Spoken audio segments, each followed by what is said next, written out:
Hello. I hope this is in focus this time. And I knew you were going to come in. Hi, Dit Dot. Up on the bed. Up! Up, Dit Dot. Sit. Well, this is Dottie. She's cool. She's awesome. She's so cute. She's very needy though. I'm still a pain in the bum. Right. So this video was going to be about dysphoria, because last video helped me a lot to actually accept this, you know. The fact that I accepted enough to make a video and release it to the internet clearly showed me that I accepted it enough, and it's really helped. So if struggling, I suggest to do that. Don't necessarily have to upload it to the internet, but just make a video or write a letter or something like that to get your thoughts out of your brain, where it just annoys everybody. Me. Not everybody. Just me. Shush. So yeah, it was going to be about dysphoria because I did a load of research, but I changed my mind because yesterday I spent time with my mum. Basically, before I go on, I have to say that even though I live with both of my parents, I don't see my mum very often because our schedules conflict. So she has a job and she goes from Monday to Friday during the day. You know, usually leaves by 7, usually doesn't get back till about 6:30. Whereas I have a job on Tuesday to Saturday every evening from 6, and I sometimes work lunchtimes. I always work Saturday lunchtime, always work Sunday lunchtime. And on weekends, my mum's usually on Saturday out with my brother at a horse riding competition. And so I only really see her on Monday evenings and Sunday evenings.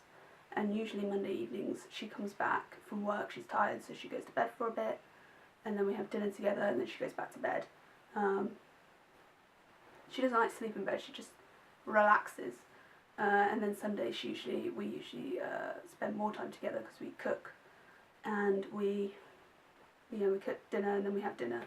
But then she goes to bed, so it's really only a few hours, and she's usually on the phone half the time anyway. So yeah, don't spend a lot of time with her. So she obviously hasn't noticed that I'm wearing male jeans, that I've got a binder on.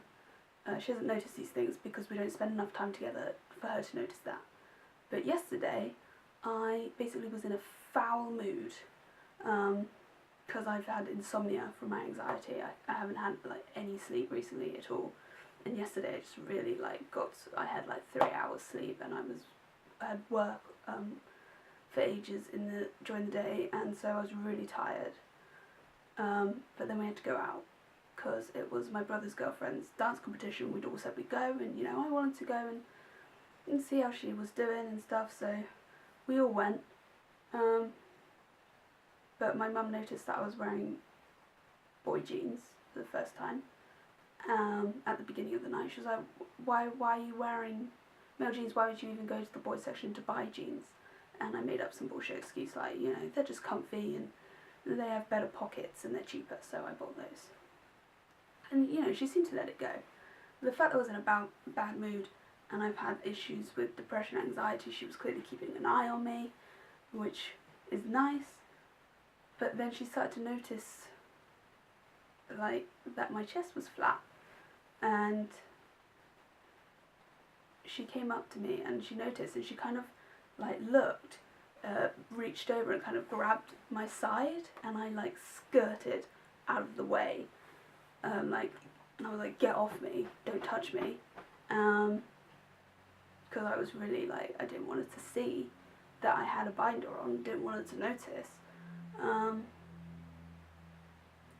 And anyway, she then got distracted by a phone call, so I ran upstairs, changed into my pyjamas, hid my binder, and hoped that she would just, you know, not come up and talk to me.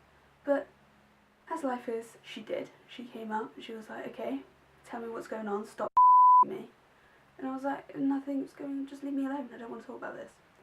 And she was like, well, there's clearly something going on because you're suddenly buying male jeans and you're obviously wearing something tight to to flatten your chest. I don't know if she knows what binder is, but she's obviously aware of it.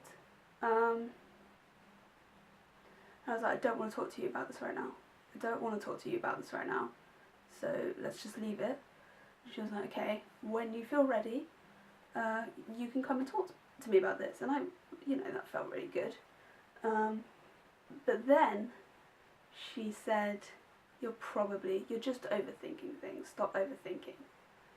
And that leads to this part that I'm worried about, because I don't know, because overthinking could mean two things. And one of them could be, you know, don't overthink that about my reaction. You know, I'm not, you know, you can talk to me about anything. I'm not going to throw a pad at you. You're overthinking this, you know. It's going to be fine. Or it could be you're overthinking this as in just because you wear men clothes and you like women, it doesn't mean you're a boy, Charlie. Get over it. And I don't know which one it is, because after that she left. And I've been racking my brain all night, because again, I didn't really get enough sleep last night. And so now I'm really tired. And I don't know what she means. And I don't know what to do about it. But hopefully she'll just leave the subject alone so I can do more thinking, because, you know, the main reason I don't want to come out is because I don't want me to be still in a stage where I'm not fully accepted, and to tell her about it, and then, because she's very good at convincing me that I'm wrong about what I'm feeling and she knows best. Not in a bad way, but just, you know, to try and calm me down, because I've always been an anxious person. I've always overthought things. She's not wrong about overthinking, but I don't want her to get involved in this, you know. I don't want this to be part of her decision, because it's not, it's mine. It's all about who I am and stuff, and I want it to come from me. I don't want it to come from her. So that is interesting. So yeah, that is the latest on Mum. I'll let you know how it goes. I'm going to see if I have enough time to do this dysphoria video now. I'll upload this one first so it makes sense. But yeah. Dorothy, you're getting hairs all over me. She's the cutest dog in the world. Look. Woo! Look at her. Look at her. Hey, Dorothy, Dorothy, Dorothy. She's gorgeous. Right. So, bye. That was the latest update. Needed to tell someone about that.